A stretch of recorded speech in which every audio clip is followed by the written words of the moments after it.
Remington, what are we going to do today? I wanted to work on that leather video, but got my wife moved in and I need to reorganize because I don't have room to do anything. So, yeah, Remy, let's do a mail call, and it followed me home. Okay, this is going to be a mail call / it followed me home. Nate, hope you don't mind me using that term, but because I got some things from you, I thought it was kind of fitting.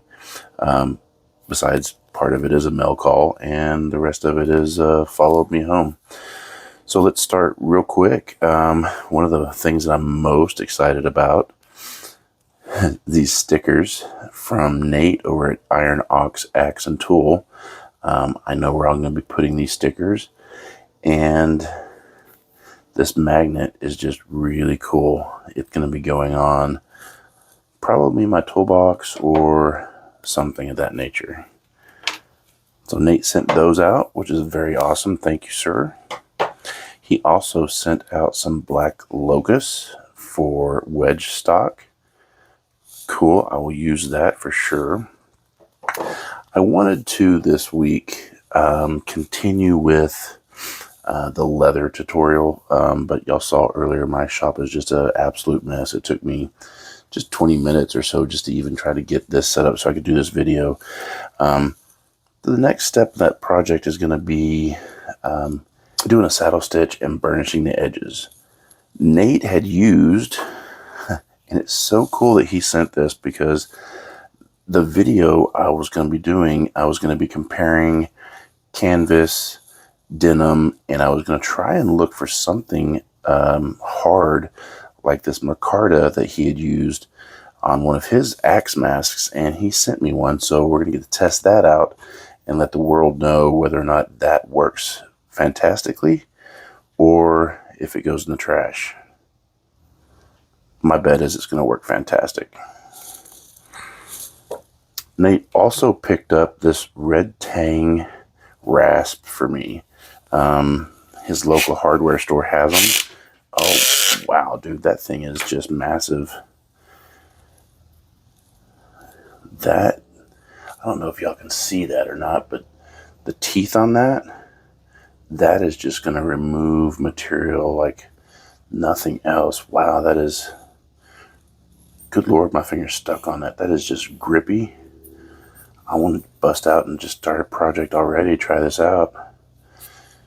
So his local hardware store sells these for cheaper than I could find them anywhere online. So thank you very much. I definitely appreciate that. I'm going to put that to use. That thing is massive. I didn't realize they were that big. That is cool. Thank you, sir. Something else that Nate sent me was this. It had followed him home, but I thought it was cool. And we worked out a trade for pretty much all the stuff, the rasp and this double bit.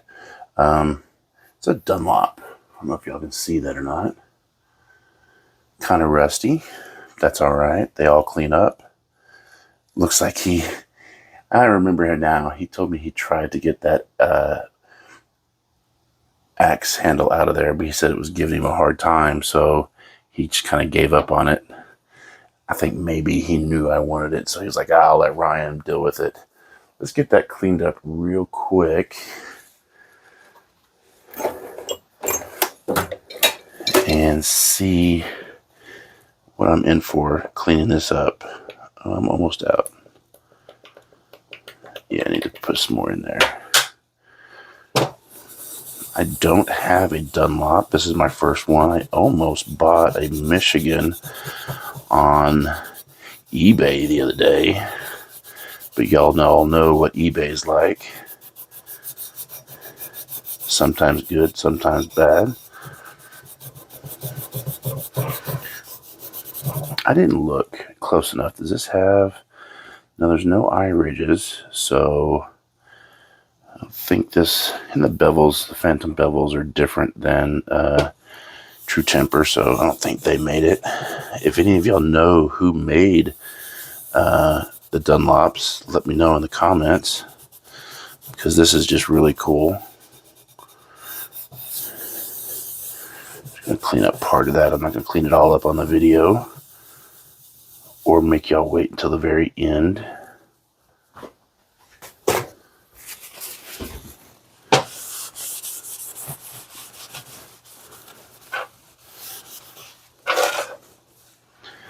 But I think that is going to clean up really, really nice. See? Hopefully it's focusing. I can't see the camera from here. But that's going to clean up really nice. Thank you, Nate. I really appreciate all that stuff that you'd sent. So, if any of y'all follow me on any other social media, there was something I posted last week. A local guy carved something for me. And I'll show that later in a different video if y'all haven't seen it yet. But in return, he wanted a hewing hatchet. So I reached out to a buddy of mine, and he had one that was a single bevel. Looks like it's a no name. I can't find any markings on here. It's chewed up a little bit, but it's got a really, I can feel it's got some bite to it. This is going to clean up nicely. I'm going to make a custom handle for this and a custom leather axe mask. And I think it'd be a decent trade for basically the hours that he spent on making that and the hours that I'm going to put into this. And this will allow him to further his old school woodworking path. He said he's always wanted a spoke shave, which he has one. He just hasn't cleaned it up. But he doesn't have a hewing hatchet. And, well, he will here in a few weeks. I don't have a single bevel hewing hatchet of my own. And somebody else reached out to me because they knew I was looking. And they had this keen cutter. See if y'all can see that. It is pretty big. It is also a single bevel. I'm not even sure what this one weighs. This one's feels pretty heavy.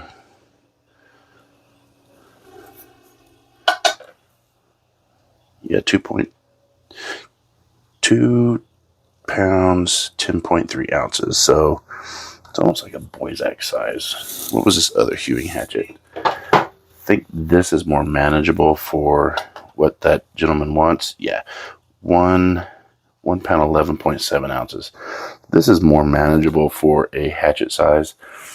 This is beefy. It's real beefy. Get that cleaned up real quick. See what that stamp looks like on here. I'm not sure exactly what I'm going to do with this yet.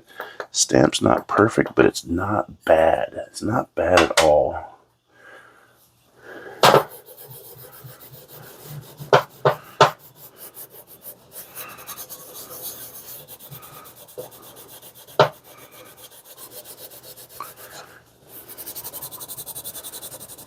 Oh yeah.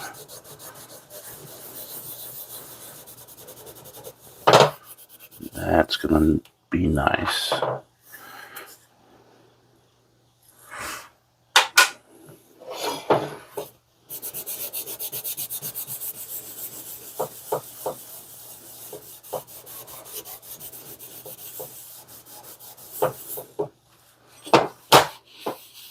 Trying not to make a whole lot of noise. It is probably 4 o'clock in the morning. My wife is asleep. She is on the road with me full time now, which I am extremely excited about. So not the best stamp in the world, but it's not bad. You can read it all. FC Simmons King Cutter. I can't make out the very bottom.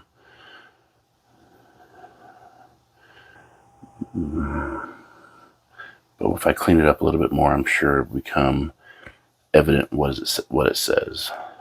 That's pretty cool.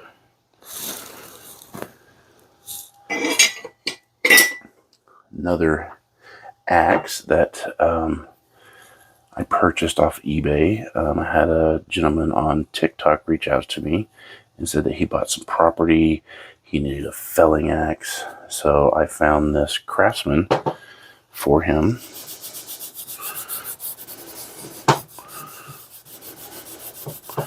And I will be hanging this for him, hopefully within the month. I've got plenty of other orders that I've got to fulfill, whether they're leather wallets or axes or other projects. I have a gentleman that reached out to me and sent me something in the mail. It's a customer project, so it's not a, followed me home, but I will do a video on it. It's going to be pretty cool. It's an old antique canteen. He wants me to make a leather cover for it. But look at this. No damage at all on the eye, the bottom of the eye. Top of the eye is in really good shape. I don't know who made Craftsman's. If y'all know from this stamp the year, I know I could look it up. I'll try to look it up and put it in the video. But from that time frame, who made this Craftsman, throw it down in the comments. Nice full bit, a little bit of damage, but that'll clean up nicely.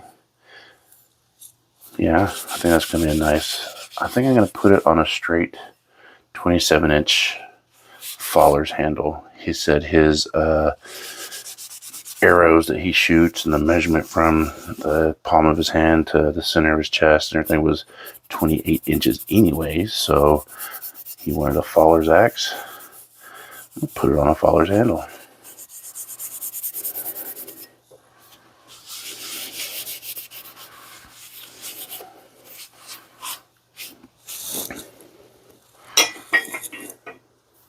So, something else that, if you've watched any of my videos in the past, leather working videos in the past, I have always complained about the stitching chisels that I got on Amazon.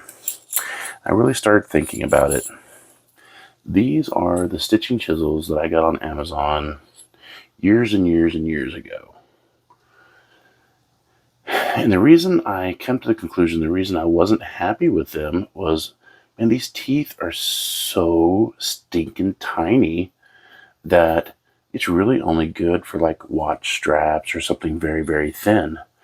So I bit the bullet. I know I don't, y'all have heard me say before, I don't like buying things if I don't have to. But I bought 2 sets of stitching chisels, some larger needles, and some thicker thread to start doing heavier leather projects. So this is a number 4. These are number 3s. You can see the size difference. These are going to hold up much better. And I even went and stepped up and got a number 5. So I should be able to punch through thicker leather without having these little ones bend on me. These are probably fantastic for watch straps or something like that, but I don't do anything that thin. And so that's why I was never happy with them. But these thicker ones, I think each set was about $9. Can't beat that. So I got those, some needles to go with them, and some thicker thread for my axe mask projects in the future. We'll see how that works. And actually, next week when I get to the saddle stitch video, I'm going to do up a piece that's not like the wallet. I'll do this as well, but I'm also going to do a thick piece like it would be on a welt for an axe mask. Something, much thicker.